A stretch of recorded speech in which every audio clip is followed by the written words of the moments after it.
tenaga punya regular relationship arrangements that we talk and make sure that everybody understands apa yang tenaga is doing at any point of time, and also to share the journey. I think this year it's very important untuk tenaga kerana this year we are celebrating our 70th year lah.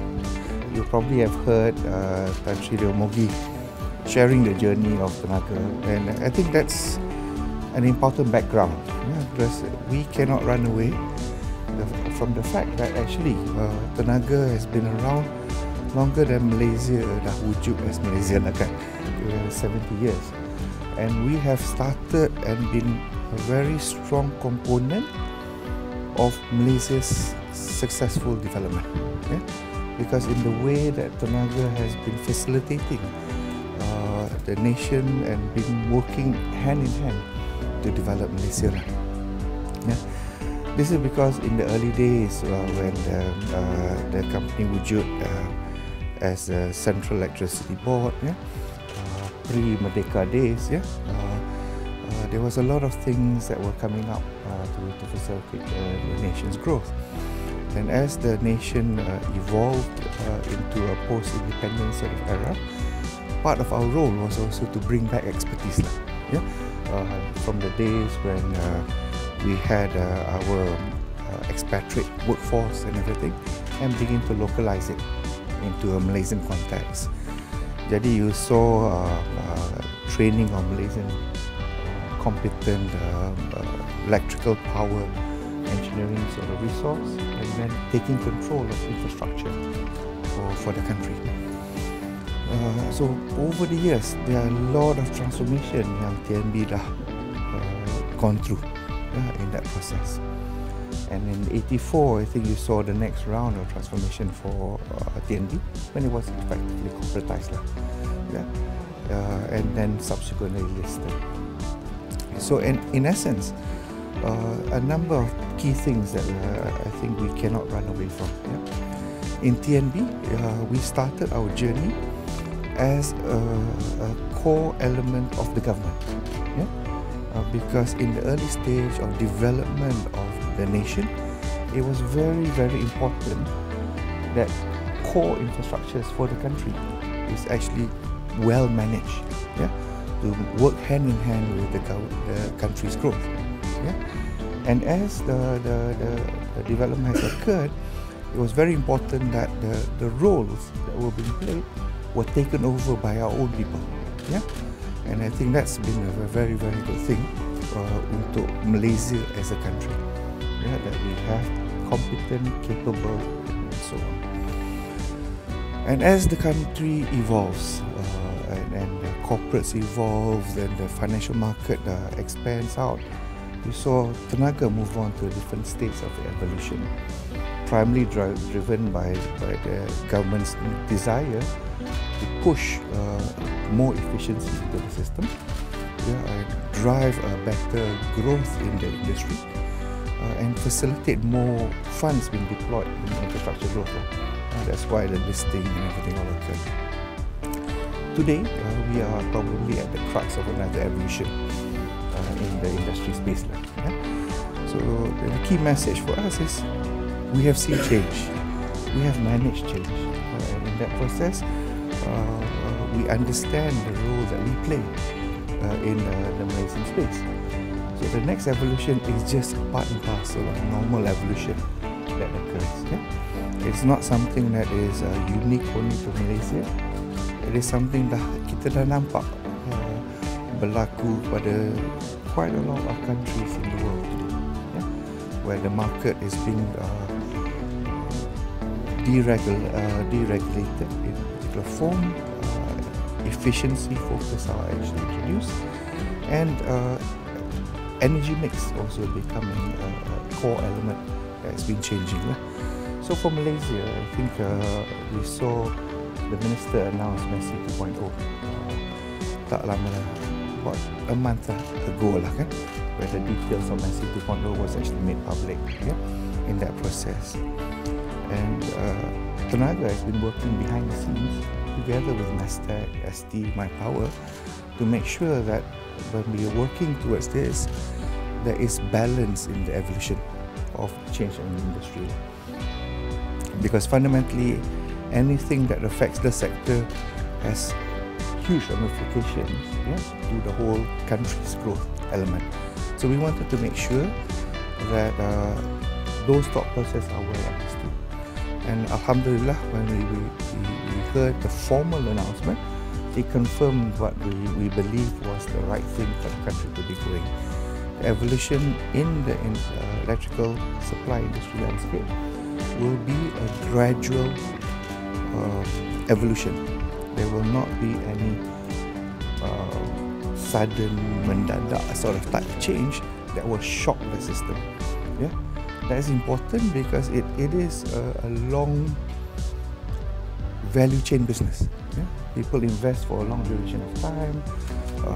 Frameworks need to be put in, regulation needs to be put in. So it must be managed in a particular form so that there's orderly motion along the way.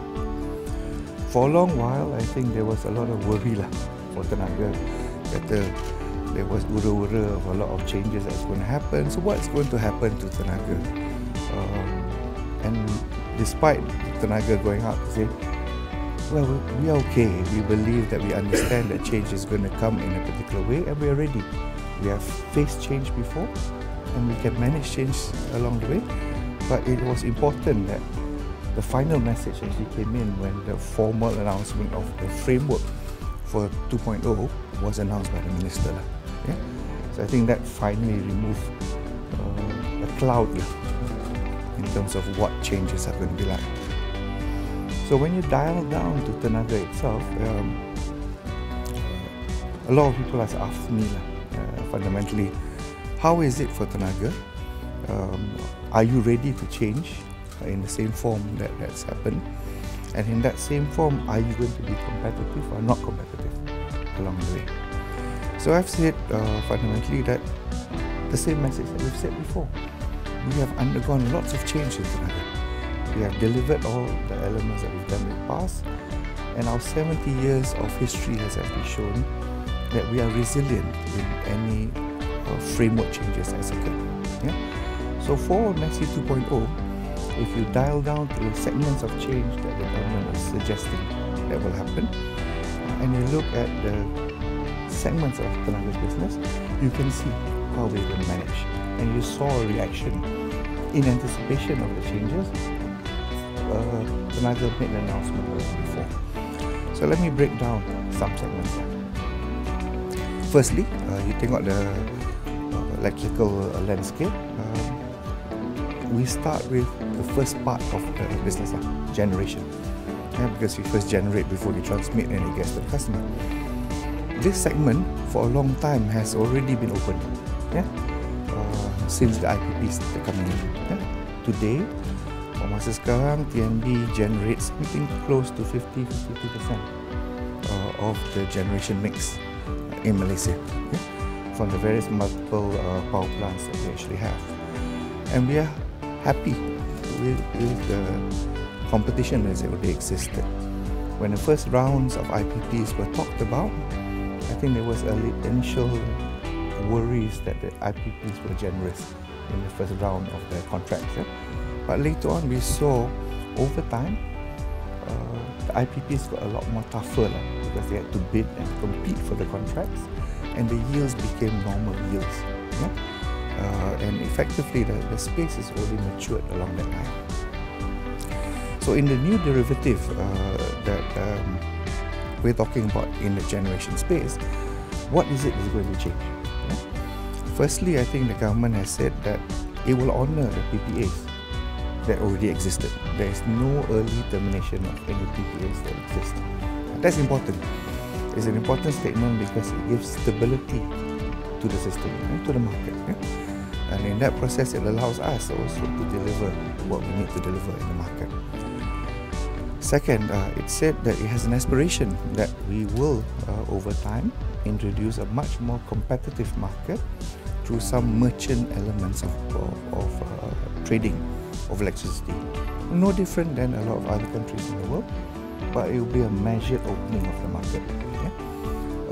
So we're at the moment anticipating that early trading will occur in terms of maybe fighting for some capacity availability, maybe around 23, 24, and then real bidding to enter into the market with a new form of energy contract, maybe by 27, 28, 29, depending on how fast the GDP grows and so on, and if demand catches up.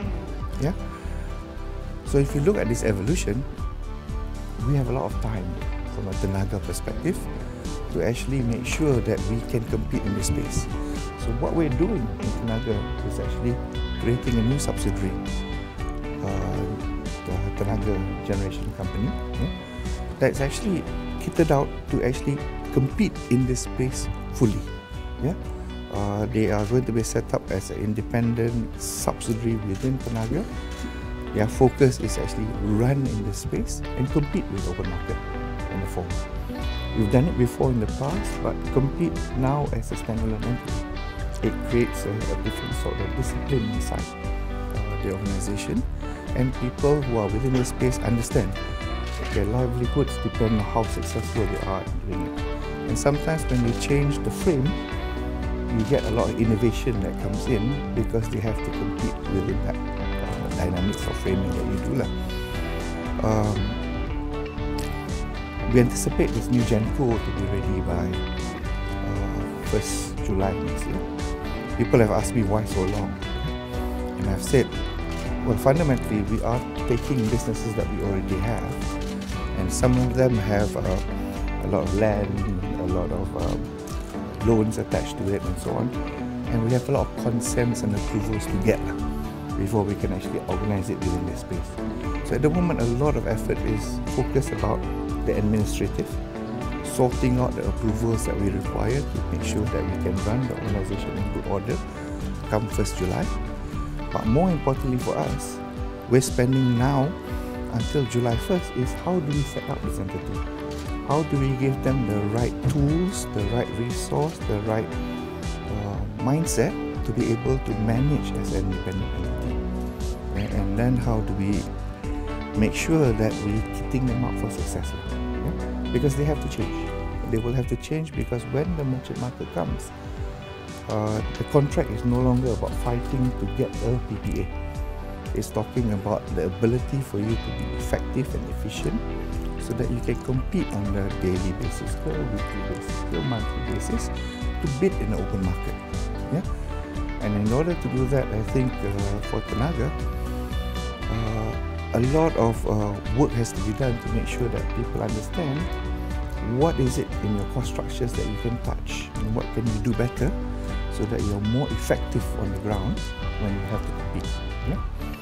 In the meantime, opportunities which come up, kalau there are new plant ups for new power plant and so on, we will always participate and manage. But I want to get the commercial focus of the generation business well organized in this new frame company. Okay? The Genco will encompass all of the generation asset yang TNB ada. Kalau kita tengok number power plants kan, let me get you the exact number lah kan. Because sekarang we've added 2 more coming up in terms of GMAH dengan SPG. Then we have our solar farms also coming up. So there are multiple points lah. So we want them to be managed as the integrated asset lah kan. But we'll give you the exact number. When you look at this space, we will still account at this juncture for about 50, 52%, 53% of the total generation capacity in Malaysia. Yeah. But most important for the Genco business, in your mindset in tukar. Yeah? They have to change the way that they want to approach this business. They will be very transparent because our segment numbers will appear in the annual account reports. Today, if you look at the tenaga numbers, it doesn't show how much we make in the Genco space. It doesn't show how much we make in the retail space. It's all integrated into one. Yeah. So when you are actually fairly transparent, it makes it very clear to hold people accountable, to see to see performance improvements or not along the way. I think that's discipline is very, very important. I'll come back to that thought pattern about discipline when I talk about the overall tenaga. So, from a generation point of view, I don't think we are worried. We are kitted out. We have time to change, and we have the vehicle to push the change in through this new Genco that we're setting up. Another part of the important element for Messi was the liberalisation of the retail space. Yeah? There was a lot of thought and worry about this from a tenaga point of view, because tenaga has always been the only service provider along the way. And in that sense, there were a lot of speculations that this is going to be bad and so on for tenaga. I think tenaga is not worried about liberalisation, yeah, because effectively we participate in the whole value chain, and the retail space counts, as the minister had already said, 1 cent margin business, yeah, along the way. Yeah? But it's an important 1 cent margin business because this is the point of contact to the 9.1 million customers that we have in Malaysia. Yeah, from a service standard level, from the facing the customer, this is the point of entry. Yeah. So financially, it will not have a material effect for tenaga. Yeah. But from the perception, from the touch points to the customers, from the service feel point of view, it's very, very expensive. What we've also seen in liberalisation in markets, usually competition, it fosters innovation in a lot of different forms. Yeah? When you are the only supplier, then you focus about operating excellence, but when you have to compete with somebody else, you have to be creative. How do I capture a customer? How do I retain a customer? And how do I make sure that I service the needs of the customers in a better form? So there are anticipation that with the liberalisation, there may be new offerings, new products that will be required to be input in. People have asked me, how can that be? This business is very straightforward. Can you generate electricity, you tell it to the house, you deliver electricity. I think the space is also innovated quite a lot. You can go to different markets in the world and see how the need for the end consumer to be an active participant of the value chain change. Yeah? Kalau you in the more developed places, yeah, where energy cost is a lot more higher, yeah, the consumer plays a very important role at determining how his behavior pattern affects the cost that he incurs. Yeah? So the retailer has then got to develop new products, yeah, for him to be able to manage that. Yeah? So for us in Malaysia, a number of things have changed. Yeah? Firstly, the government is pushing through initiatives to make sure that our technology that we have gives the ability to the consumer to control. Yeah? Say for example, our smart meters that will be rolling out, yeah, fundamentally now allows, whenever you're connected to the smart meter, to see your consumption pattern. Yeah? Not by lump sum at the end of the month, you tengok how many kilowatts have I consumed, but in slices throughout the day, up to every 30 minutes, you can see this kilo hours, and you can pattern it to see daily. Yeah? Where am I consuming the most? And sometimes in the analytics, when you see, you say, oh, I didn't know I was actually spending a lot more this time. What did I do during this time? Did I turn on my aircon? Yeah, did we allow our support systems at home to be freewheeling in terms of what they do with pakai heavy utilization of electricity tools and so on? That's why it's led to a higher consumption pattern. Yeah? So by putting the smart meter, now we're allowing that. Yeah? So for the retail arm, then the question then becomes, what can the retail arm do to help the consumer gain control of his life? Yeah? Some reports that get generated, some analytics along the way, some service offering in terms of helping the consumer manage his costs. Maybe new offerings that come in. It will come out as the July rollout come out. Okay? So we're working towards building that thing up. But this is a very, very different mindset than the current way of doing it. Okay? And it's a mindset that says bring in the whole ecosystem. It's not just about give me the cheapest tariff, but bring in the whole network so that they can manage the system better. And Tenaga's role is twofold. One is service to the customer, but the second is also build infrastructure that will allow this capability to come to play. Yeah? If you look at the tariff system in Malaysia, actually the tariff system is a regulated tariff system. Yeah? So we anticipate that the tariff system will still survive in the early days of this evolution. So the competition will be more about service offering, more products, better support to the customer in terms of servicing his needs, as opposed to pricing. Yeah, I think the pricing derivative, if you imagine the margin for this retail business is 1 cent, again. So if that 1 cent becomes half a cent net yield, yeah, the customer is not going to enjoy a big rebate lah. Yeah? But within the system of how electricity tariffs are established, there are a lot of other costs that can be adjusted. Yeah, which is why there are other initiatives that the Message 2.0 talks about how to address those costs so that net tariff to the consumer also changes. Yeah. So I think yes, there will be competition. Yeah, there will be new players wanting to try new things. Yeah, and TNB will compete equally for that, because today we already have the engagement with the customer. We hope that we have built some amount of credibility in offering services to the customer, and if we need to become much more fleet-footed, we have to then evolve. Yeah? So my team must be a lot more innovative. They must be a lot stronger into customer service to actually retain that and move on. But if we end up ceding it, and the market is a bit more creative than us, net, probably the financial effect to us is still small, because we're talking about 1 cent margin that the retail does. But for the end consumer, at that point he has choice. Yeah? And sometimes having choice is also a very good thing. Having choice focuses innovation into the space, and that's a good thing.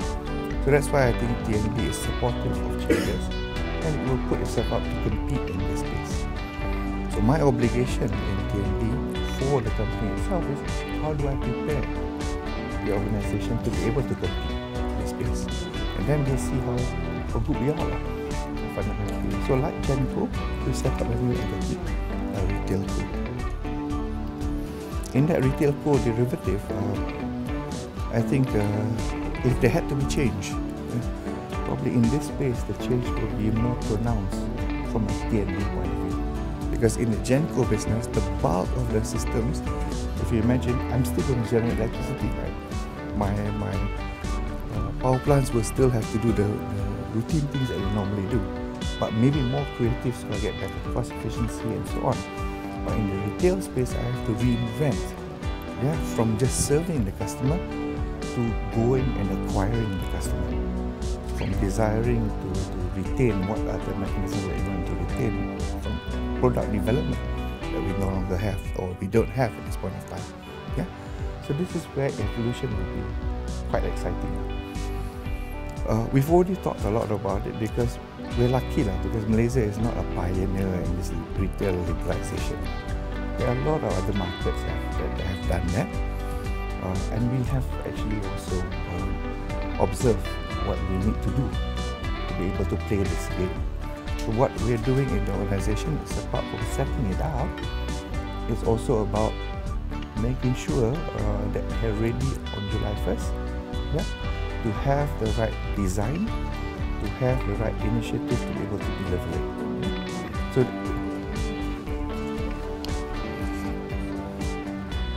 I think if you talk about benefit realization, the westernized market usually have a lot more innovation products. Yeah, so we're looking at that sort of market in terms of how do I bring new capability that doesn't exist today? Say for example, right? I said when we install smart meters, you have new capability to see your consumption pattern. So within us, in the retail, what should we do? We are introducing new product lines to allow the consumer to see, buy equipment, which is the high level of equipment that consumes electricity in your house, by making electricity visible. We have a Maybe project that's running in, so that there are monitoring tools that are put into your house so that you can see.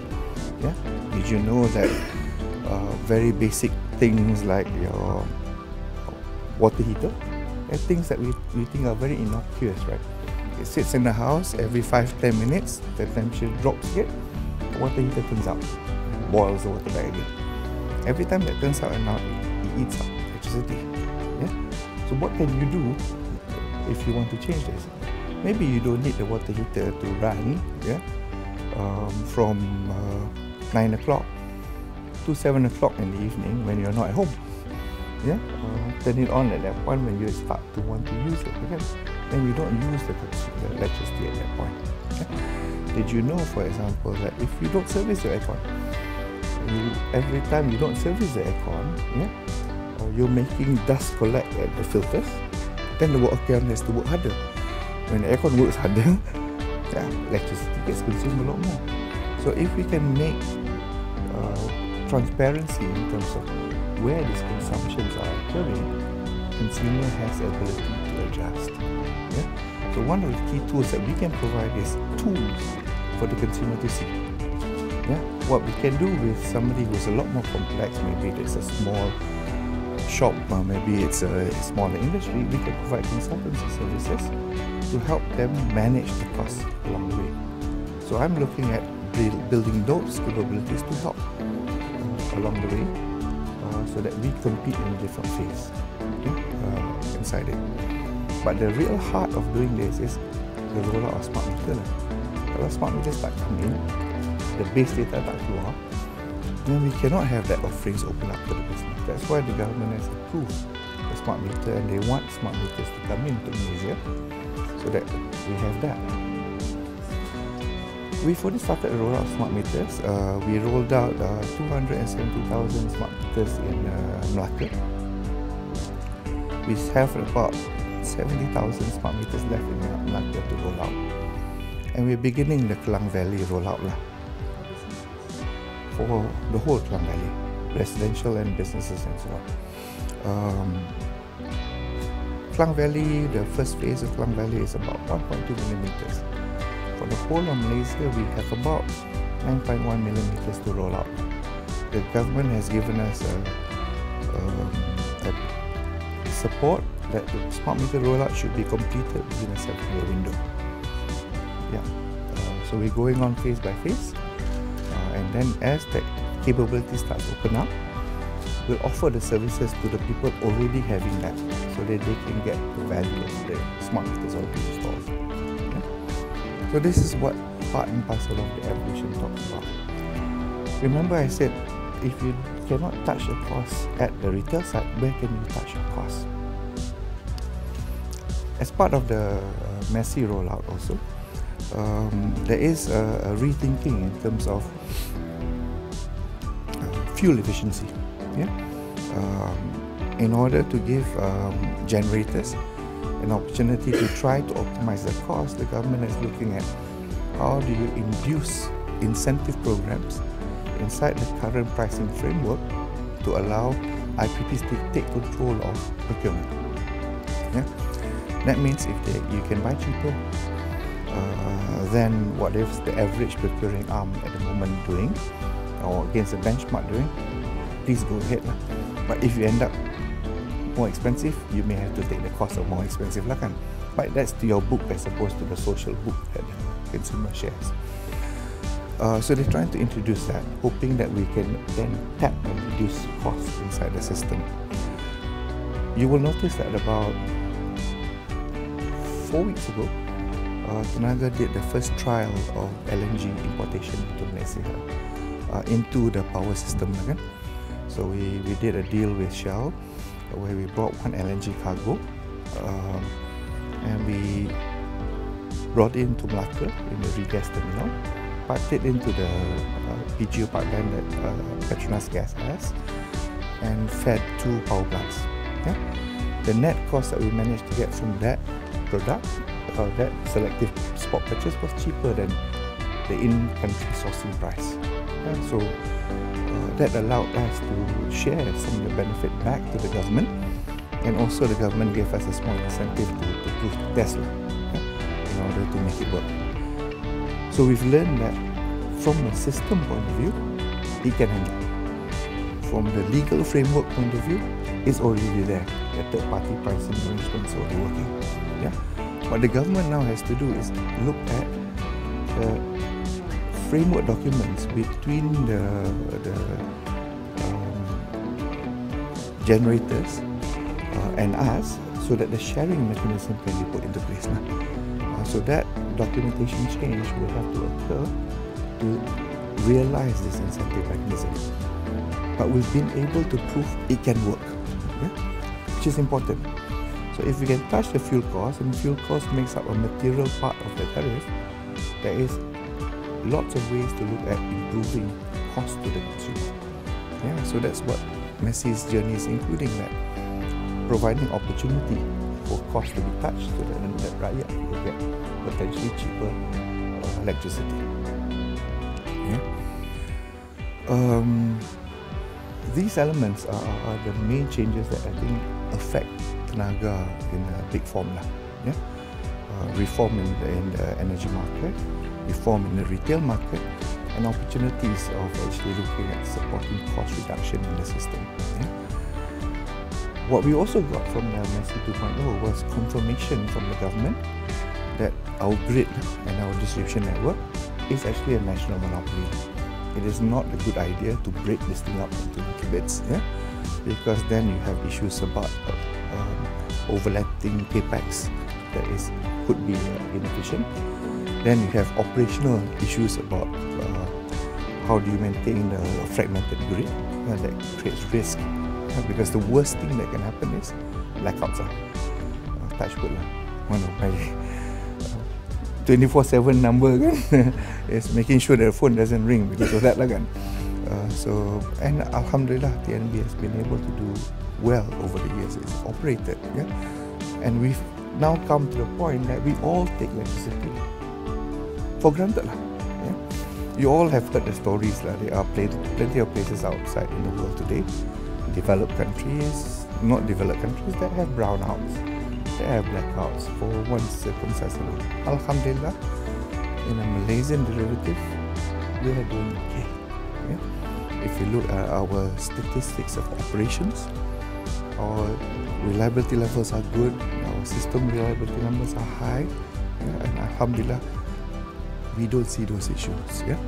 So the key challenge for TNB is to make sure that we try and continue to maintain that. That's why the transmission distribution is kept as a national monopoly, and TNB will continue to run this space. Yeah? The government already has tools to manage us in doing that. Through the IBR framework, where we have to go in and negotiate every 3 years, yeah, the input cost of what we're spending into the network, yeah? What are the capex, what are the opex, and what's the yield that we get. Yeah? And from there, they can manage the NILA. The good thing is, before we got support from the government that reinvestment back in the transmission grid is important, because they understand as the grid is well invested into, you get better reliability, and as the grid is invested into, we can also get cost savings that come out. Yeah? Whether it's talking about efficiency, because we have optimized a lot of things, we get better efficiency also because we're now moving, for example, to the concept of the grid of the future. Kan? Today, kalau there are any challenges in the distribution network we have, sometimes I have to send out people to turn on things, turn off things, and manage it. Yeah?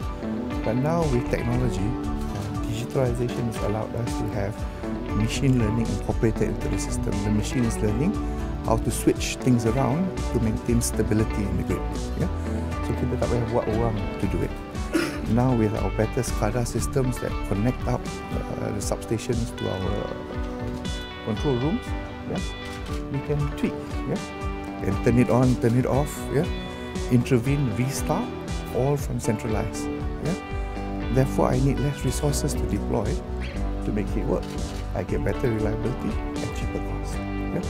So all those things are important things that we're working on, and tenaga will continue to manage that with government oversight. Yeah. And in that process, if we do it well, better reliability, better cost, lower tariff for the consumer, better service for the consumer. Yeah. So that's the model that's actually been thought out. So when you look at it, this Messi 2.0, gradual change, but you will see improvements at the consumer side. Gradual change that will allow new innovation to come in. Gradual change that will also allow new innovation to be tried at different sectors of this. And that's good for the whole industry. And it's kept the industry open and trying to adjust to the change lah. Tak ada terkejut punya type lah kan. Then we have shocks to the system that sometimes leads to unintentional consequences. So Alhamdulillah, it's a good solution that's actually come up that we all managing through. At the end of the day, we must understand what is in the tariff. Yeah? The tariff includes, firstly, the very, very basic element, yeah? Fuel. Yeah? So if oil prices go up, the tariff is going to be affected, whether we like it or not, due to the fuel cost going up. Yeah? So the key question is, while we may not be able to control directionality of the fuel cost, yeah, we can control, yeah, ideas of managing improvements in efficiency of how you procure. That's why they say give incentive to IPTs to allow them to look at cheaper way of procurement. Yeah, so that we can start doing that lah. So will it lead to lower tariff? Tak tahu lah. Depends on where directional fuel. But will it be cheaper than not doing Messi 2.0? Yes, because the incentive mechanisms allow us to try and innovate and get better cheap. So it's about efficiency. Tapi kalau oil price naik macam ni, tariff will have to go up lah, because it's the cost of production. Oil price turun, then tariff will also follow it down lah, because it's an input cost that changes. Yeah. I look at it from a generation point of view. From a generation point of view, about 70% of the generation operating cost comes from fuel. So it's a huge component in terms of what we charge out.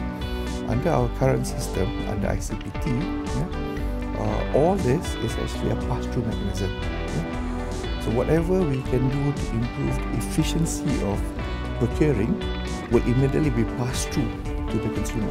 And that's why the incentive mechanism is very important to allow the pass-through mechanism to work. And if you look at the ICPT mechanism, it's been in the system now for a while now. Yeah, every 6 months, the surcharge or rebate is looked at. Yeah? And we've seen in the past some rebate mechanisms. As oil price went up, it switched to surcharge. But hopefully now we've seen some flattening out of oil price, evening out of oil price. Maybe it will change directionality. Will it go into rebate or not? That one is up to the government, to the mechanism that calculates to be seen. Yeah? But at least we're doing as much as we can to trip out the inefficiencies that exist in the system to give better chance to reduce costs. Yeah? So it's a bit of a cannot guarantee, but we know by doing this we are trying to optimize it as much as we can, so that the best rate that can be gotten to the consumer is given in that particular formula. Yeah? But I can't change the fact that oil price is oil price. If you look at say the ASEAN region, okay? We are among the cheapest tariff rates among the whole ASEAN region. Yeah? A lot of it is especially for the residential market. Yeah? A lot of it is because the cost systems that we actually have the control mechanism that put in to manage it. What MESI 2.0 will do is improve efficiency to hopefully take out whatever inefficient costs that are there, then the pass-through will actually help. And hopefully the directionality of keeping tariff rate low will still sustain. But it's still open to vagrancies of what happens to global oil price and gas price and coal price and so on. At the moment, if you know the RP, the regulatory periods that enter, every 3 years there is a tariff fix as the base tariff price. The next regulatory period will start January 1st, 2011. At 2021, 10 years behind. So at that point, the government is taking all the inputs to see how the tariff will be set, and then that will be the anchor price. But ICPT actually is the fuel price pass-through. So if the base price is say 100, and over the period fuel prices drop, then a rebate mechanism is possible. If the prices go up, then a surcharge mechanism is added on to the number, and that's how the system is managed through. What we're doing, what the government is doing through MESI is giving mechanisms to improve efficiency. So it wants to try to trim off so that it can reduce the 100. But it cannot play with the fuel movement because that's global market set. But if we can reduce the efficiency, the increase the efficiency, net, it should let us have that control to drop tariff. So I think from a tenaga point of view, we are ready to address the change. One of the things that usually, if I look back, I'm still reasonably young in tenaga. Joined in April 2nd. I joined an organization that actually I found technically extremely competent. Because from all the experience, it's run by engineers. It was built up and so on. It was grounded on that basis to service that mechanism. Operationally, it's done a good job. So we can see in the statistics that it's got up along the way. The new landscape forces new areas of change for it. It forces commercial discipline in a new area, because when a Genco goes to a merchant market, commercial elements in bidding and so on becomes much more forthcoming. So it's going to have to adapt to that change, but I'm confident we will learn and we'll be able to do it.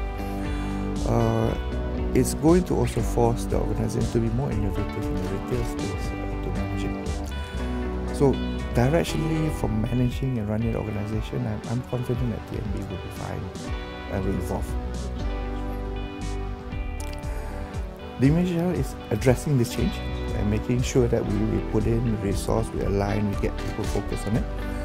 But the next level for tenaga is to ask the question, what is the core spaces that you want us to get into, right?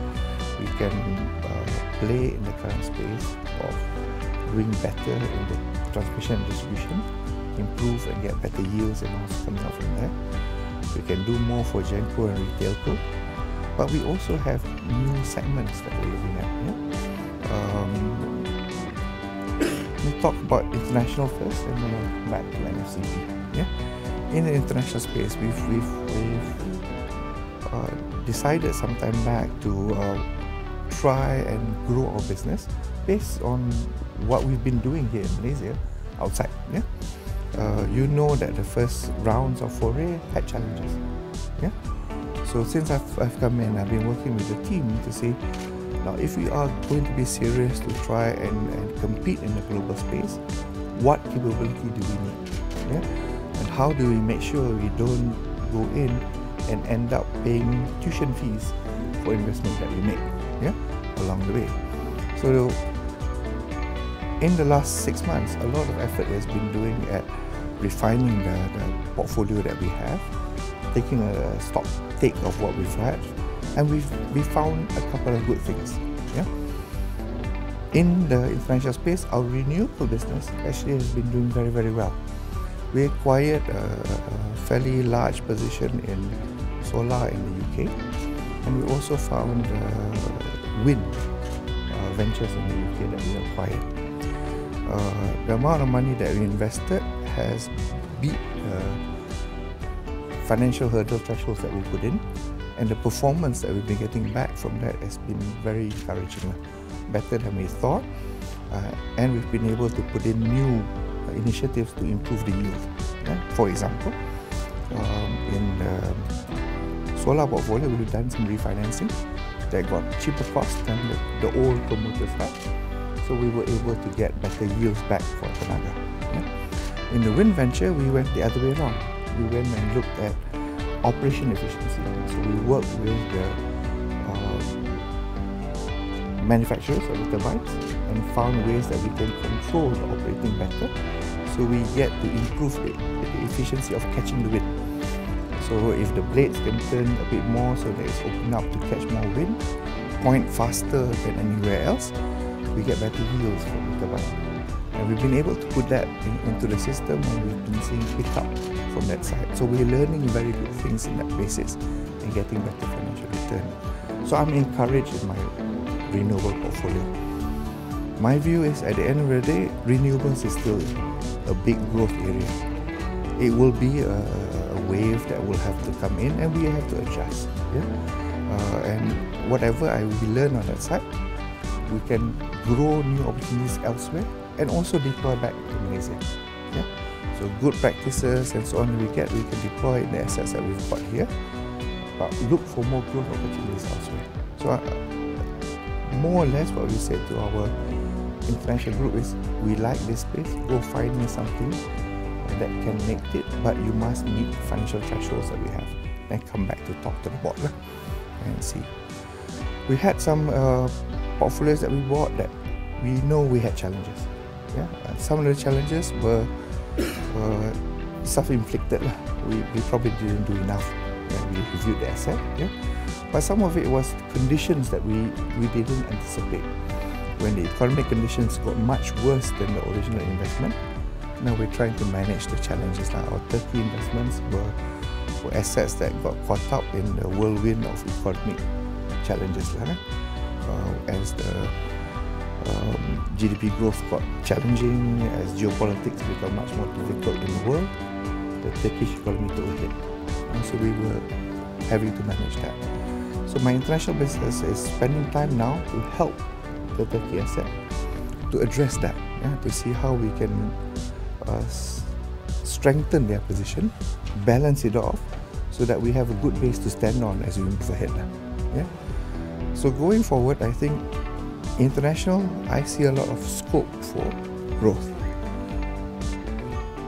What we have done, we have improved our mechanism to control the investments. We have brought in a lot more commercial focus, a lot more street smarts into the space, and we're applying it there. So now I have a precondition that I have fixed, so that Tenaga has learned how to manage this portfolio better going forward. So the baseline on that side is a bit better than we were in the past. And given that we will look at the opportunities, it must meet our financial threshold. It must meet the strategic focus that we have. But for international, we particularly like the renewable space. For the renewable space, I think there's still opportunities in Europe, that we can play on. And I think in the renewable space, we are seeing opportunities in Asia that comes up. So the key for me now, if I have a good asset base, a good capability on this side, how do I export that here so that I can apply the same thing? I don't want to rebuild again. I think international is this year, stock take, put controls, rebuild the team. Next year, have the basis to grow in that side. And I think in 5 years' time, it will be material enough in the portfolio that you have seen us actually maybe even double the size, maybe lah. But it's all opportunity based. If the opportunities don't occur, we cannot convert, we will not execute lah. If you look today, how much have we spent in international? I think in the international business, if I rough, the numbers will be just about 3 billion ringgit for the total portfolio of TNB. Still small. The asset base is a lot bigger than that. Yeah. But from the yield point of view, it opens up a new area of earning for TNB, which we have not got in a space that are not materially made. But we will do it because we believe we've got better handle in terms of how we do it. Yeah? We will do it because we have better capability of people to be able to execute it. Those two preconditions were very important things to fix before we get a little bit more bravery to execute next time along the way. Yeah? And the proof for us was, did my assets actually pay off? And the renewable space have paid off. So we're quite happy with that area. TNB is always the RE. Yeah? If my Turkey portfolio stables off and I have to enhance it a little bit, maybe we'll do a little bit more because the base is there. Yeah? But for the moment, what clear to me is renewables looks good. Yeah? And renewables also, if you want to see the generic trend of the global investment, renewable space is growing much faster than any other form of energy in the world. So if I wanted to play, that's the right space to play. Right? In Malaysia, I think the government has been quite clear in terms of its aspiration for renewable. By 2025, the expectation is 20% of the installed capacity should be renewables. So the government has been trying to accelerate penetration. We've seen LSS, large-scale solar biddings occur over the last 3 years. Yeah, we're on the 3rd round of bidding now. Tenaga was successful in bid number 1, bid number 2. Bid number 3 is competitive, so let's see what the results will be like. But apart from participation in large-scale bids, we're also trying to activate the other form of solar. Yeah? So in the retail group, we have G-Sparks, and G-Sparks has been going in striking new contracts with industries and institutions, and also some government institutions to install solar on the rooftops. Yeah? I give them a lot of credit because to date they have already got contracts up to 16 megawatts, yeah, installed from zero, and they've gone up and struck new deals with people to look for rooftops and do innovative solutions for them. Yeah? In the industrial space, for some people who have money, yeah, and they want to do everything themselves, G-Sparks becomes the contracting party that helps them with the installation of the rooftop solar. Yeah? For some people who say, I like it, I see the savings I can get in my electricity cost, but I cannot afford to put this because my banking lines are tight. G-Sparks has also put in a leasing mechanism where we invest over a period of time. It's leased to you. At the end of the lease period, you can have this. But we share the yields that come in from the production of electricity. So by putting in more innovation solutions, yeah, we're capturing faster growth than before. Yeah? So we're trying to do a lot of ways to activate that space. Yeah? If you have to talk about new bets in innovation also, I'm a believer that actually over time electric vehicles will be a bigger thing in Malaysia. What's part of the constraint? Okay, the part of the constraint is actually there are not many charging stations in Malaysia. What can we do to put in it? There are derivatives of charging, right? So in most instances of electric vehicles in other countries, the base charging for the vehicle actually occurs at home. Malam you tidur, you plug it in, you base charge it. When you go to your place of work, you charge it in again to top up. But there are emergency topping points that you can do fast charging. Yeah? So what we're trying to do now is install EVs so that we create the base critical mass that allows EVs to be a practical solution for Malaysia. Yeah? So that is again creating ecosystem growth for us to build up. In the future, we also believe that if you look at the intensity of electrification in Malaysia, there's still a lot of areas that electrification can actually occur. If you go to the West, a lot of the West is electricity-based cooking. Malaysia is still gas-based cooking. Yeah, for the younger generation today, I think they're not like me lah. For me, I'm a traditionalist. I like my gas because I get higher heat kan. Cahaya macam tu. But the younger generations are moving that way. So as electrification grows in Malaysia, we will see demand also grow. So we're trying to induce more and more electrification into the country. It's good, it's clean, yeah, and at the end of the day, it helps balance it off.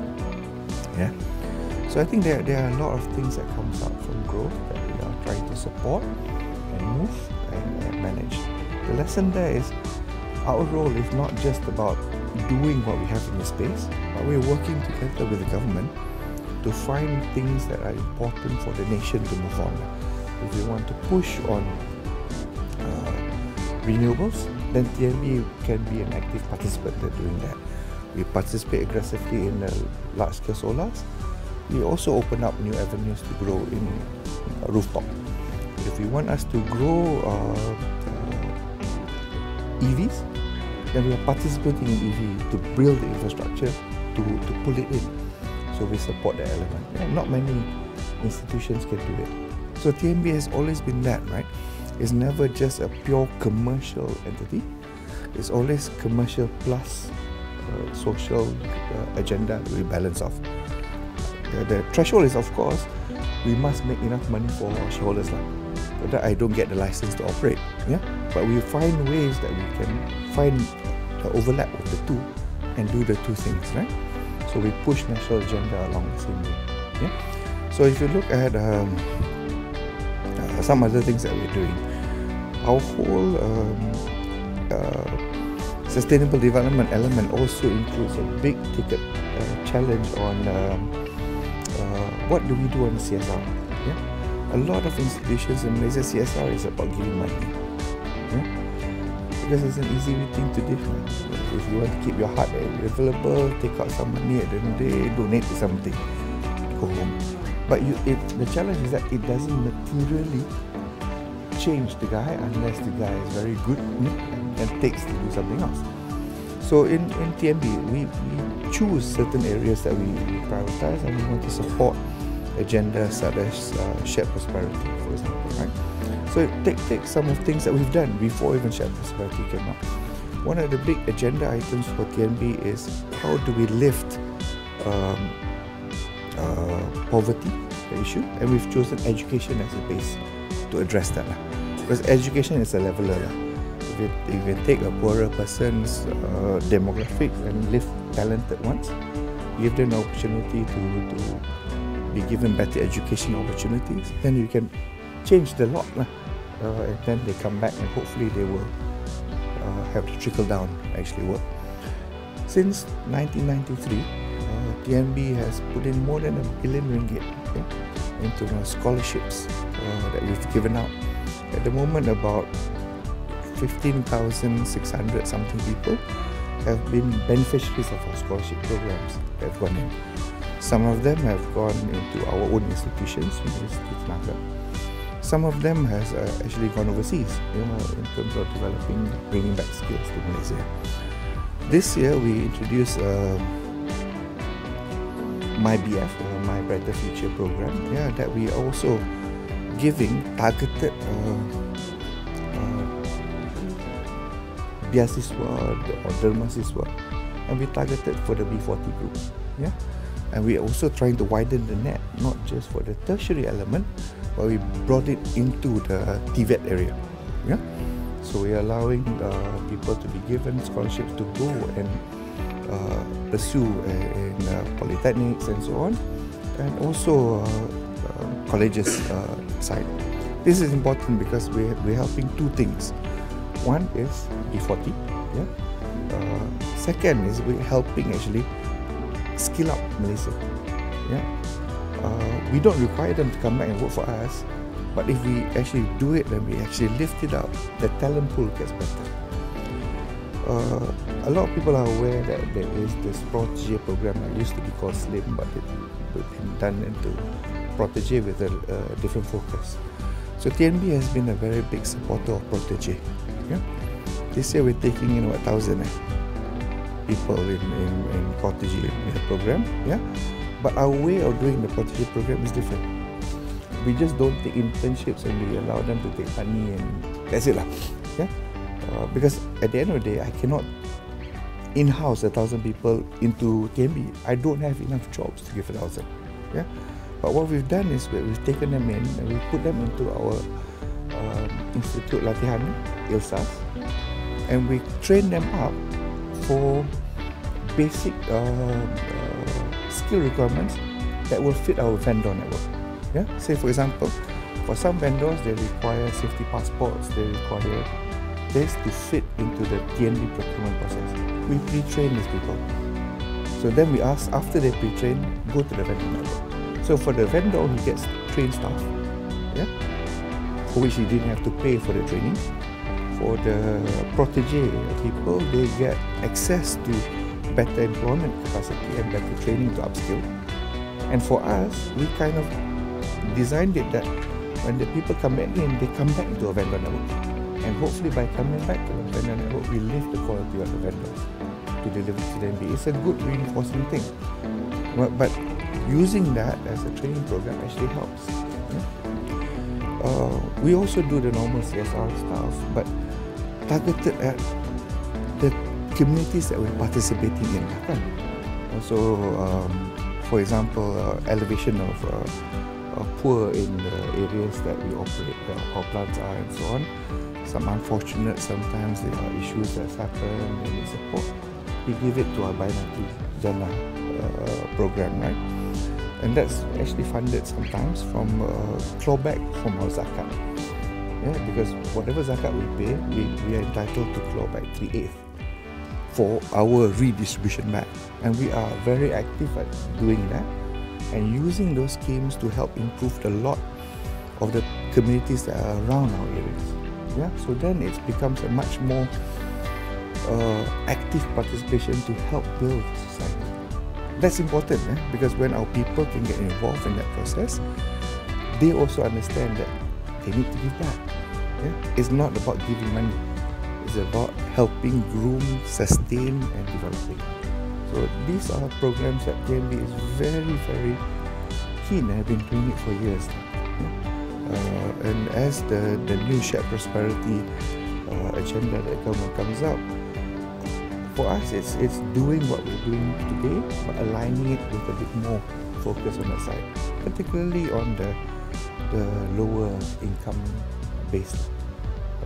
And that's part and parcel of finding balance in surviving and working in a Malaysian environment. You cannot just be about one side. So I think, in summary, I think that's where TNB is. Great history, great delivery in the past, managed transformation, in the midst of transformation today, but a managed transformation with a clear plan of how it wants to execute it and balancing in terms of how it needs to support national agenda and shareholder requirements along the way. And inshallah, if we continue to keep the balance that we've done in the past, we will continue to deliver growth for country and also to shareholder.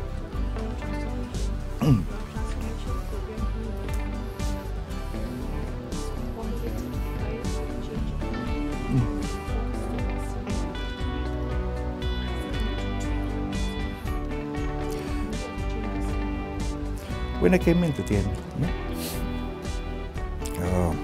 one of the challenges that because I came in as not a homegrown TNB person, right? So there was a lot of speculation, there was a lot of worry, internal and external. What's going to happen with this guy who comes in to do it? And I said to the team very, very clearly that, look, I'm not here to throw you upside down, break everything down and stuff. I'm here to come and help TNB actually realize its potential. And I was looking for things within TNB that will be good anchors for it. And what I found was RT, or Imagine Tenaga, was actually a very, very good frame that we can use to drive TNB better forward. So the game plan for TNB is surrounding reimagining tenaga. How do we do better today than we do in the past, and how do I drive the performance upwards to become among the top 10 utilities in the world? The only difference in the take that we're taking today than in the past is we've done two things. One is we have taken a restock in terms of what's the baseline, because 4 years have passed, so five years has passed since it was launched. So are we on track? If we're not on track, why are we not on track? And if we are not on track, should we still hang on to the goal in that particular one? So I'm trying to put a rigor in terms of making clarity of where the game plan is, and then put detailed plans below that we can actually deliver what we promised. Once the area. The second area is that when we put RT up, the measure of success was predominantly a financial measure. And I've said to my team that it's not just about a financial measure, it's about operational excellence. So when you compare among the top 10 utility in the world, doesn't matter so much only that your share price is bigger, your market cap is bigger, but are you meeting performance standards that people look at? Are your reliability numbers better? Are your technical excellence level? Let's put those in the number. Then I can also anchor that to a lot more people within Tenaga who can associate with that and focus on our delivery and lifting us up from a performance basis. So we want to be able to compare with the top 10 utility and say, okay, you're better at SID, you're better at system minutes, you're better at these things. How do we do the same? And how do we lift our performance up? I think for Tenaga, I think for RT, we had a great aspiration. What we needed to learn was a better discipline in executing. So I'm putting in the form of executing and then establishing control mechanism below so that they can deliver against a number.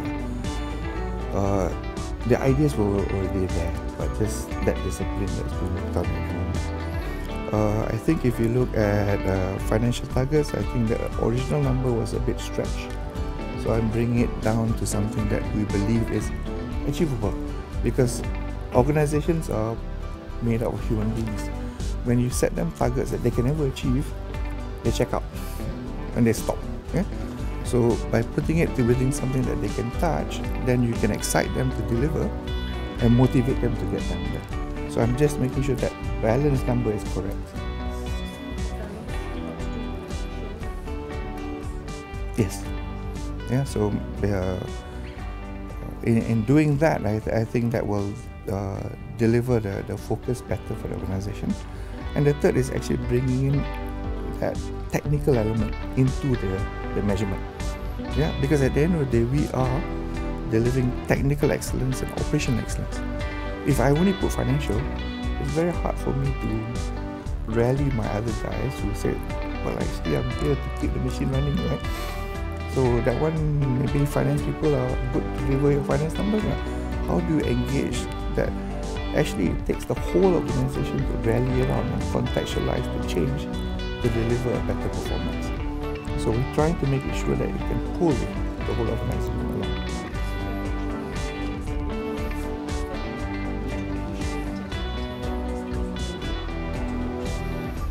I think the intention of business, particularly the renewal space, gives me a new benchmark.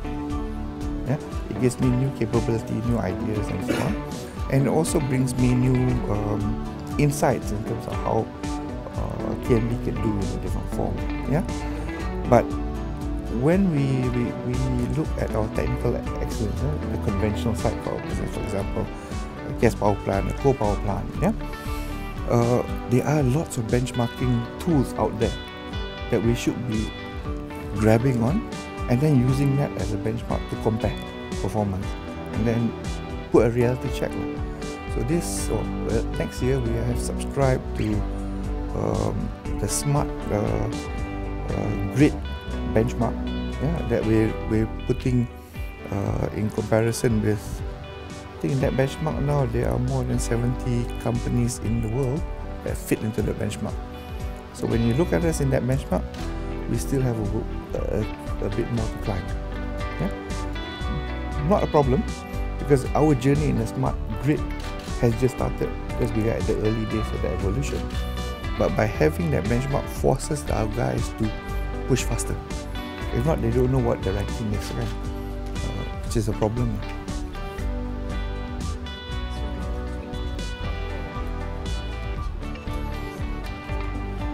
And to guard achievable realistics, but also to rally people behind that they are accountable to it.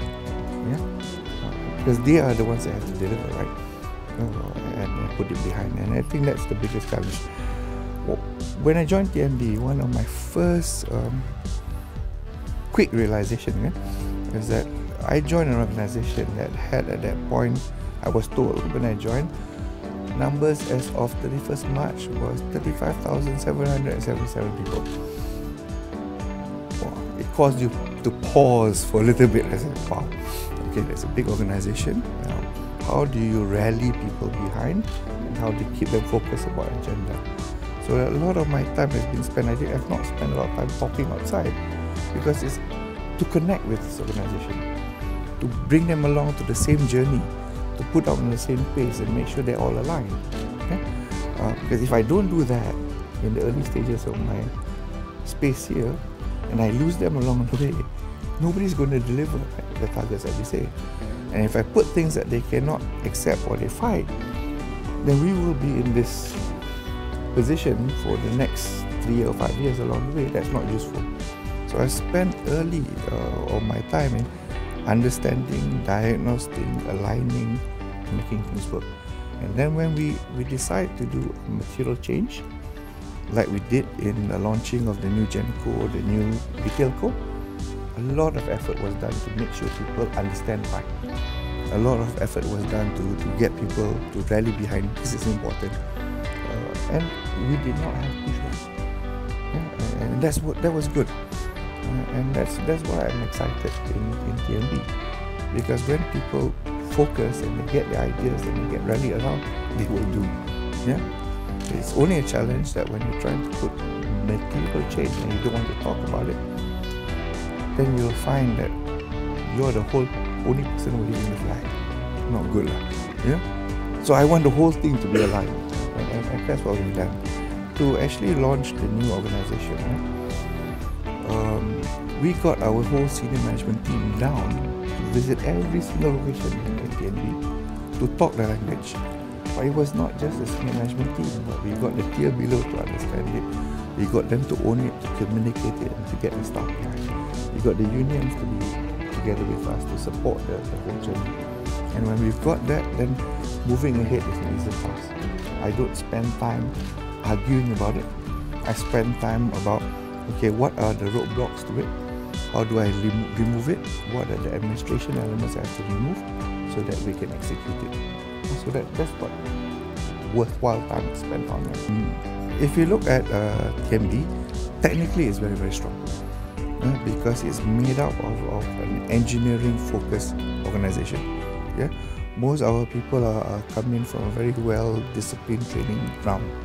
Yeah. You look at operationally, our statistics indicate to us we perform very well along that line operationally. Where I think we've had challenges and where we have the most opportunity is to contextualize change. Yeah? Meaning that we don't just do things for operational excellence and technical excellence, but we do it to be commercially viable also. Yeah? So the commercial focus of decisions that people take must be brought to the forefront. Yeah? Say for example, give you an idea that we had a project that was running for a while. Yeah? It was a project that went through a very massive tender process. Yeah? 3 tahun to get it up there because of the design and everything like that. When the project was conceptualized, we had a problem. We had a problem because we were faced with heavy demurrage in one of our power stations. The ships were coming in, they were waiting for a long time. They couldn't discharge fast enough, so we paid money that we shouldn't have to pay because we were constrained on it. So part of the answer was extend the jetty. Put in an extension jetty so you can handle more vessels, then you could discharge faster. So the design was built, the tender was done, we launched it out. But while waiting for that tender, the boys already did other things. They looked at how they can improve the current line, so that they can move more coal into the yard and then lift the coal up to faster. And the demurrage numbers started to drop. What we forgot to do was, after the tenders, we forgot to check, is this project still required? Because we had already done all the improvements. Because kita mindset of executing kan. So one of the key things I said that before I want to award the letter, recheck back this project. If the project is no longer valid, cancel along the way. So that's why I think we need to get better insight into the organisation, that we always need to have the commercial focus back. It's not about excellence only if you cannot tie it back to commercial. So that's the discipline that we're trying to put in now. So kalau ada opportunity, the opportunity of looking at how to balance between commercial, technical and operational excellence. And the three must work. Let me talk about the reason why we're walking into NFCP and also talk about some other agendas that we try to do. As I said earlier, our inception in Tenaga, we started from government days. We were part and parcel of building up the nation along the way. And that DNA is still very strong within TNB.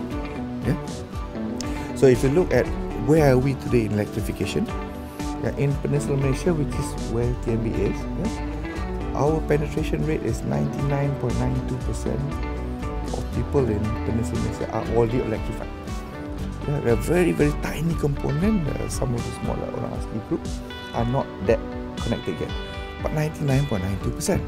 So for penetration, we've done a brilliant job at lifting up Malaysia.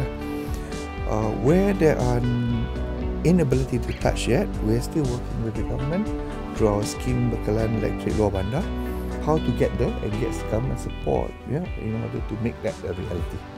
So there are still about another 60 schemes that we're still working on to connect up the villages so that everybody gets electricity in Malaysia. It does two things. It fulfills national agenda, it finds balance of returning returns to TNB, but it also helps a lot of TNB people to be very proud about delivering a purpose that is more than making money. Because it's always good to have that, because that is a stronger motivation. So when we look at NFCP, it does also similar things. Today, if you look at our broadband penetration in Malaysia, it's still not deep enough.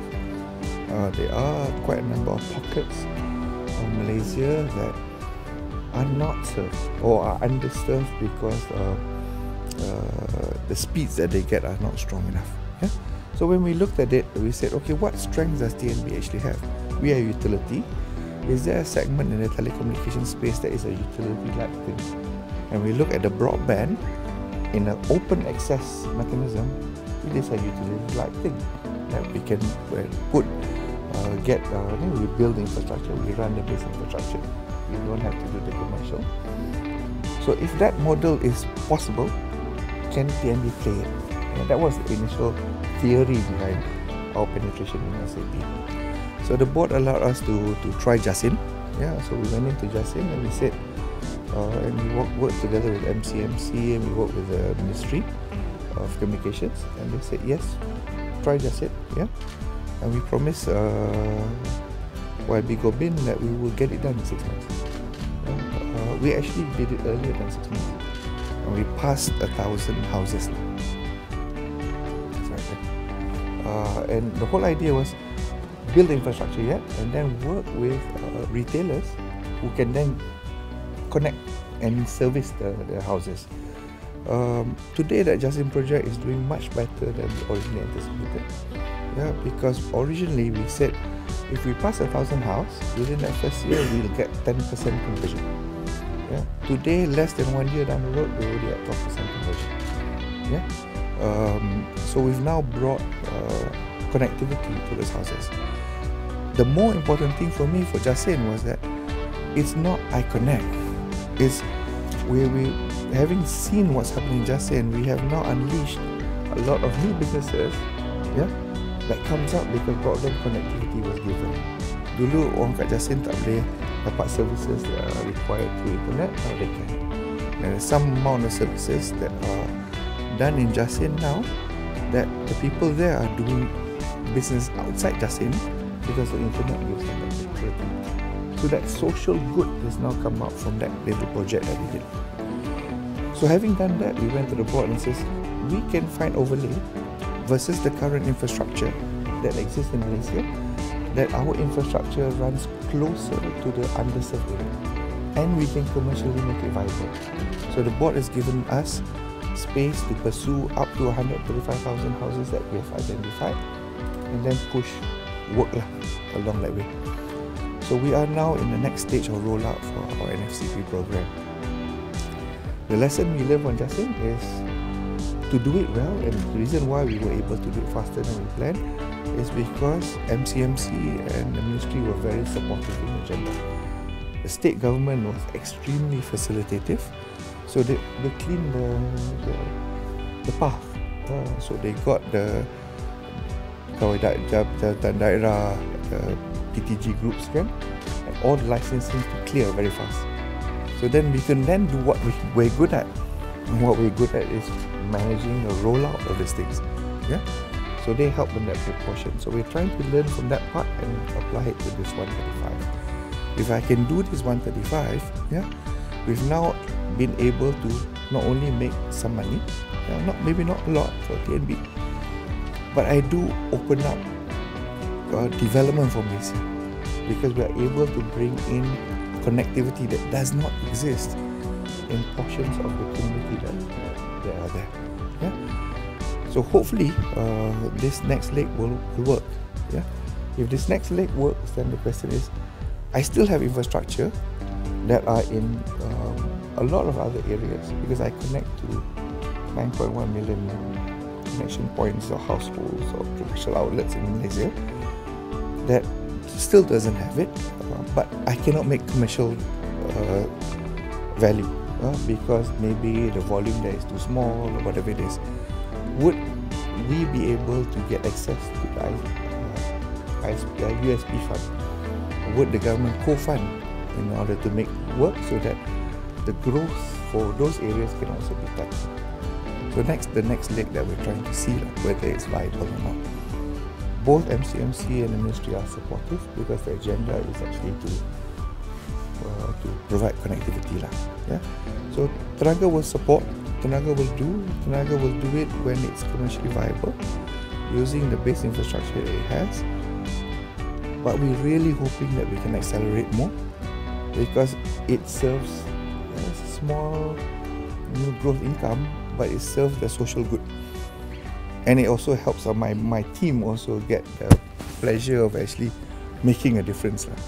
Yeah? It's like whenever we do Bekalan electric law bandar kan, and you go into an area that doesn't have electricity and you bring light. For the guys who bring that, there is no satisfaction than putting it. Even this year we had one that we did in Pahang that got light malam raya. Yeah? That made a big difference. Yeah? So those sort of things are good. So that's why I said for us it's finding the balance between commercial and social use. The bulk of the 135 houses are in urban areas that are not served. Yeah, surprisingly, okay, because maybe it's ada lagi. Maybe they will be served by old copper wire. Maybe they are in areas that there's not enough volume. Yeah, that the mainline operators are masuk. I give you a simple example. When I moved into my housing area, yeah, my housing area at that time had 88 houses, yeah, and it was already pre-wired, yeah, because the main boxes are there, but no retailer wanted to come in. because dia kata too small volume to commercially collect. Yeah.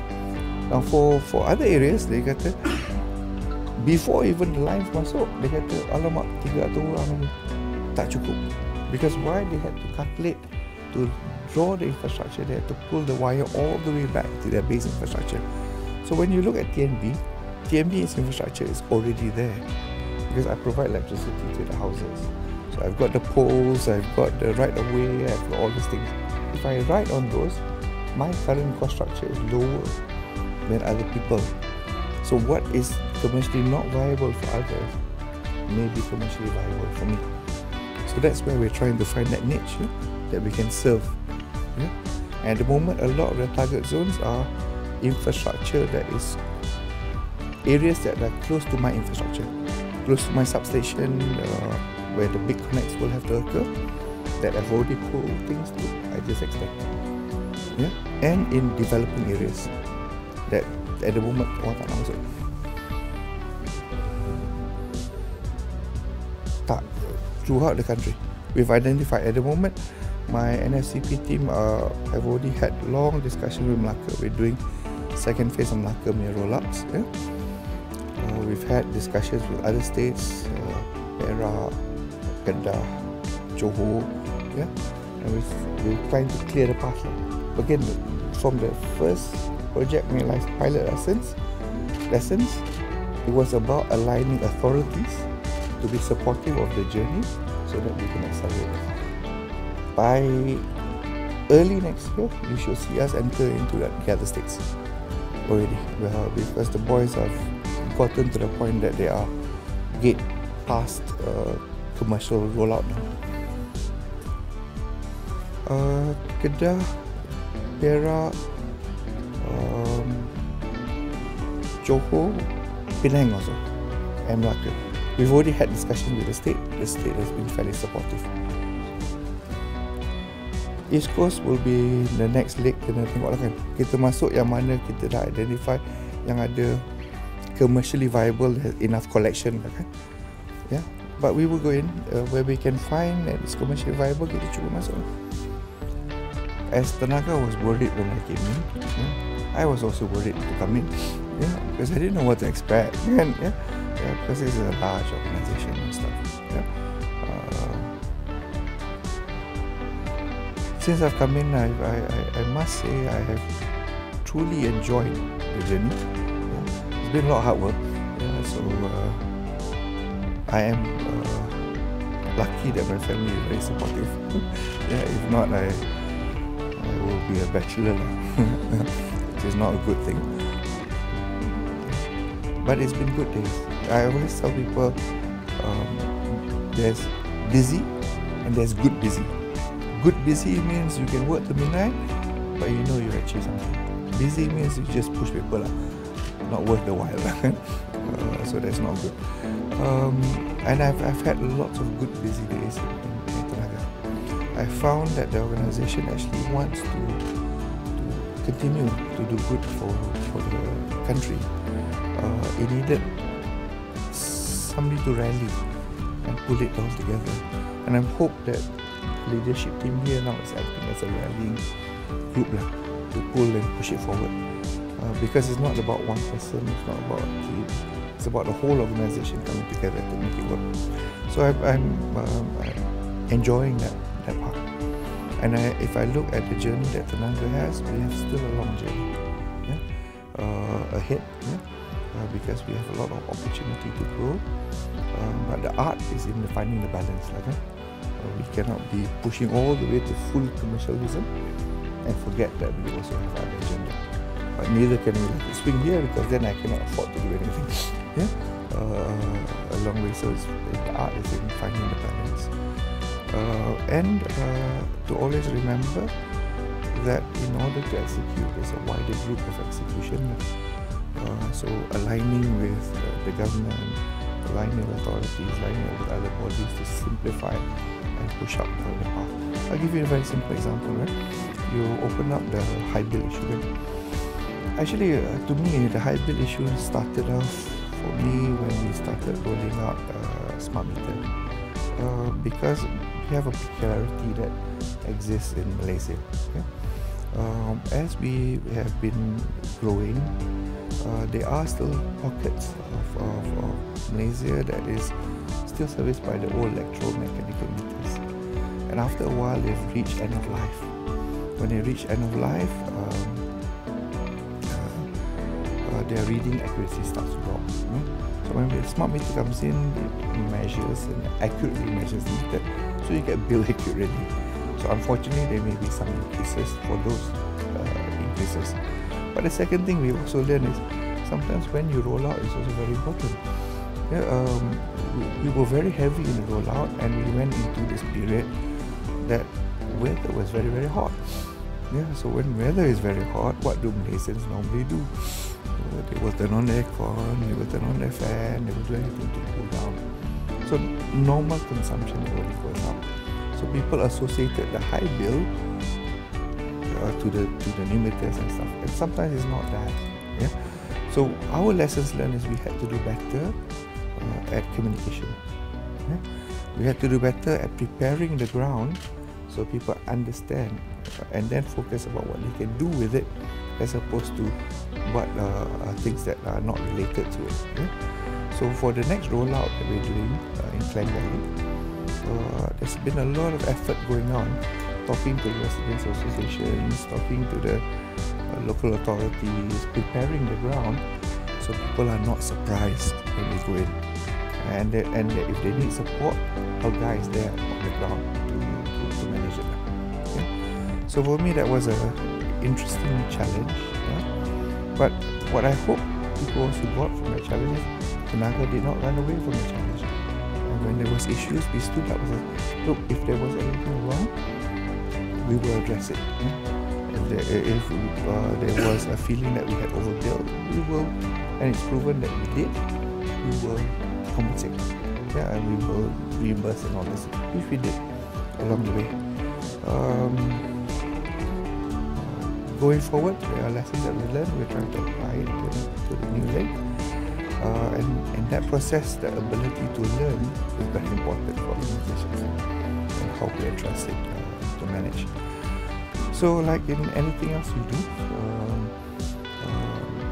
you need to understand what you're there for the longer term. So the game plan, transformation, focus or evolution for Tenaga is big ticket items for me. But when there are little hiccups that occur, we must stand up and address those things also. And the ability to help guide the organization through that was very important. And I must put it on record that I was very grateful for the staff because the noise was very high. Yeah? And unfortunately, in today's era, social media amplifies noise. Yeah, because it's hit everything everywhere. My team had to address all that, and to be fair for them, we had people working extended hours, and they had people in the front lines addressing comments made by people, and they just needed to vent. But the recipient of the venting was the front line. And I must say the organization reacted extremely well to manage those along the way. It gave us time then to address all the other challenges aside. We had a system glitch that actually occurred. We also had the time to address that. Okay? And one of the big issues that we had with the system glitch was we had a blackout period of about 5 days that we couldn't bill. Yeah? So there were some late bills that went out. Yeah? So the extended billing also created a perception that they will bill more than normal. But if you are 35 days billing, yes, your bill will be higher in absolute, but next month it will go back to your normal billing, so it won't be high. But you've not been overcharged. But sometimes the understanding is a bit like psychology. So for me, big things I've enjoyed my journey. I found an organization that is receptive to do it.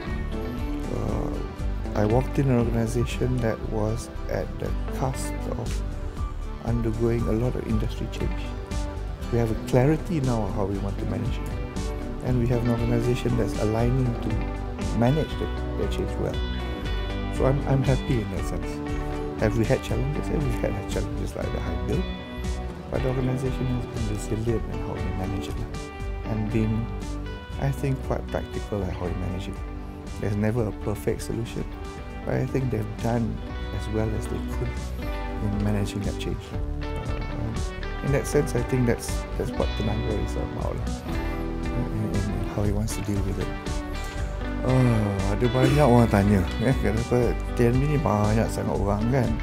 Are you going to let people go kan? I said in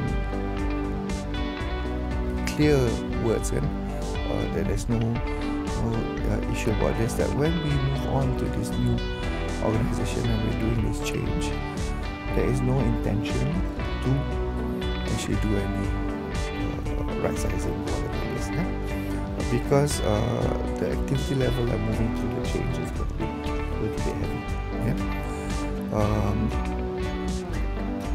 As time progresses, we have also windows that right sizing can be managed through. There will be natural attrition and stuff like that, and sometimes in that process we can use that how we address it. Sometimes, for example, in Melaka smart meter rollout, there will be jobs that no longer may be required. The meter readers were one group that were actually displaced a little bit when Melaka went up for smart meters. But we could find ways actually managing them. Some of it, what we've done is we reskill some of them and found different roles to be done in the organisation. So when there are retirements, holes open up, the reskill person can go into the site. So it's a matter of how you manage. And if you manage it well enough, you balance it off, you can find a way to find soft landings along the way. I think that's what we're trying to do. Shocks to the system don't do well. Finding soft balances are an important thing, but ultimately tenaga will have to make sure that whatever it puts out there, bigger or smaller, is the effective structure that we need to manage the business. If I grow my business even more, then I may need more people. If things go off, then I have less, then we have to figure out how to manage along the way. It all depends on the success of tenaga. But currently what we're saying is, in this creation of entities, there is no immediate focus about doing right sizing. If there is any attrition, it occurs because of normal attrition, and we have schemes anyway within the organisation. Sometimes somebody feels that he wants to offer himself early retirement. They tanya, if we have no need, then they kata, okay lah, we can let you go early. So those schemes are always there, but the choice is voluntary or anything else. We're not doing any major exercise. My focus in the moment is operate the company, make sure they're a success. When they're a success, I can deal with whether there's a listing or not subsequently lah. It's always an option, but we're setting it up to be able to win in this space. In the low 30s at the moment, we will climb up a little bit, because by the end of the year I will have Chima operating, Chima East.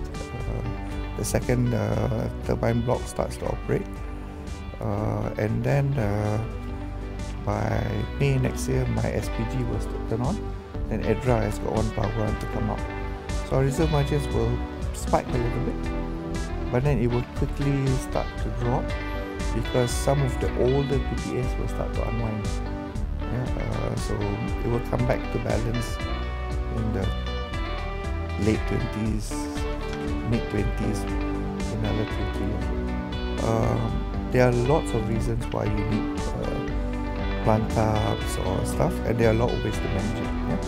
We're at the moment seeing a massive ramp up of renewable, so the rate of decline of the older plants will be partly compensated by renewables. We're also seeing a fairly strong push about the interconnections between Thailand, Malaysia, Singapore. and hopefully over time into Indonesia. Yeah? And I think I'm a believer of the Asian power grid. Yeah? It is quite good for this whole region to create cross dependencies on each other. Yeah?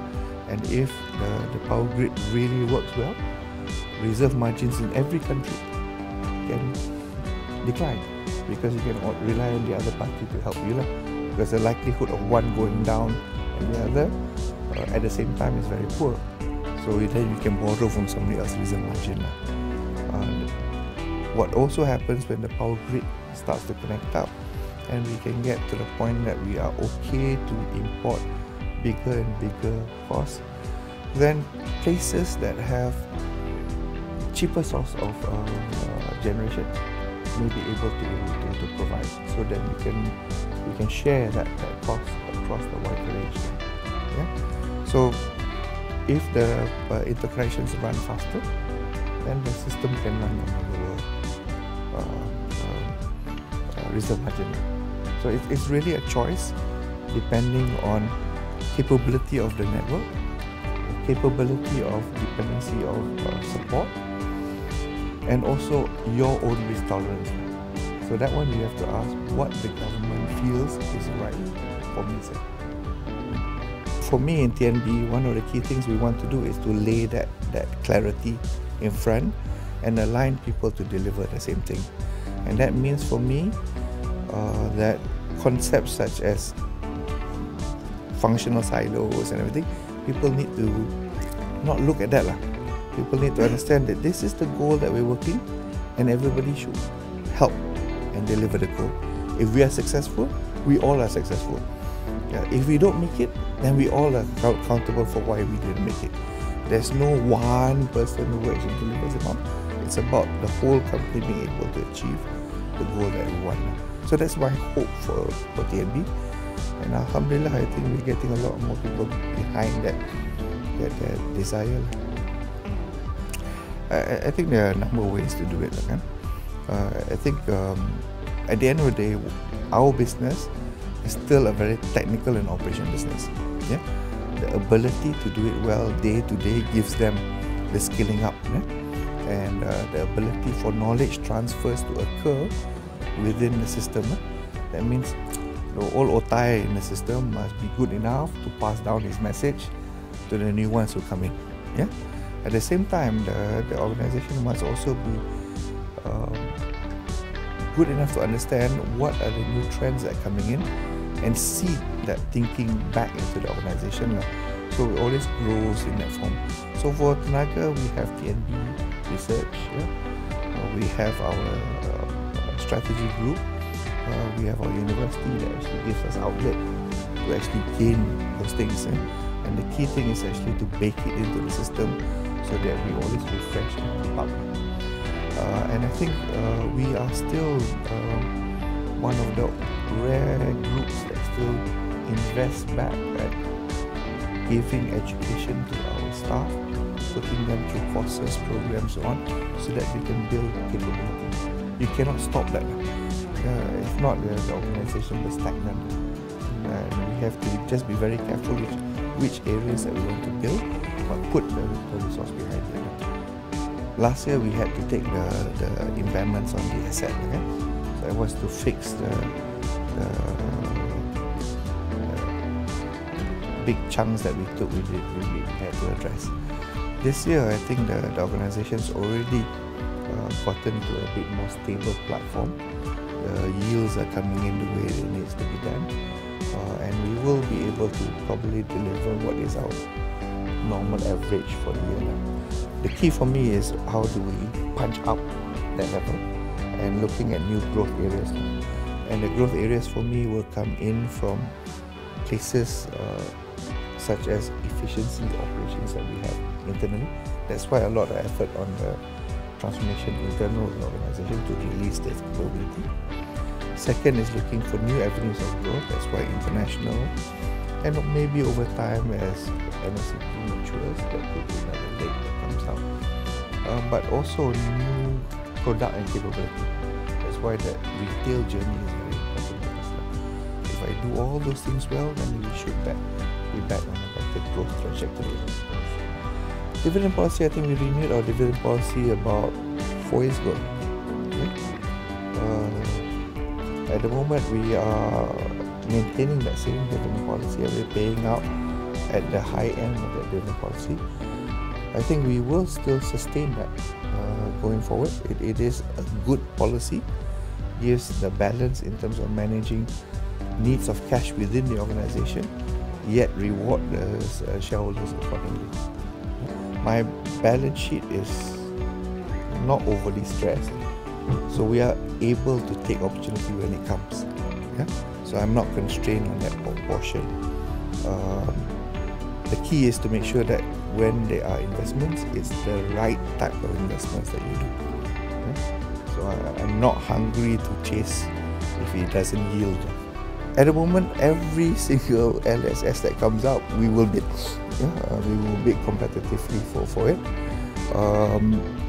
For RE, our focus is the large-scale solar farms in Malaysia, the rooftops that we can get, supporting G-Sparks as they can grow, and also our international investments on renewable. Yeah? And in totality, that's a big focus for us in balancing. Whether I do acquisitions and stuff like that, those are opportunistically. Like if it turns out it's still good, if it's a frame, we will look at it.